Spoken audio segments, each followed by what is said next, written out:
Love spray, lovely, అలాగే poison, jasmine, ఇలా నిడదవోలు పక్కన వేగేశ్వరపురం అని ఒక విలేజ్ ఉంది. అక్కడి నుంచి మనకి ఒక కస్టమర్ రావడం జరిగింది పని కట్టుకుని మన దగ్గరికి. అయితే ఈయనకి మన అడ్రస్ నెతుకుతూ వచ్చేటప్పుడే వీనికి దారి దాటేస్తే, నా షాప్ దాటేస్తే స్మెల్ కూడా వచ్చిందంట. ఆ స్మెల్ దాటేసాను కదా అని మళ్ళీ వెనక్కి వచ్చి మన షాప్ని విజిట్ చేయడం జరిగింది. వేగేశ్వరపురం నుంచి మన కోసం వచ్చారు, మనకి సపోర్ట్ చేయడానికి. ప్యాకింగ్ కూడా చేసేసాను, అంటే లాంగ్ వెళ్ళాలి కదా, పగలకుండా ఉంటాయని ప్యాకింగ్ కూడా చేశాను. అయితే సార్ వచ్చేసి మన దగ్గర డవ్ కొన్ని రకాలైతే తీసుకోవడం జరిగింది. ఎలా ఉన్నాయండి స్మెల్స్? రేట్లు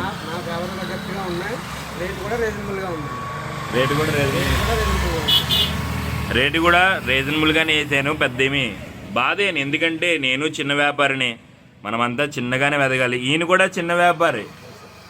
చాట్ బంద్ ఉంది వేగేశ్వరపురంలో, చాట్, మిక్చర్, బజ్జీస్ ఇవన్నీ ఉంటాయి కదా, అది ఉంది.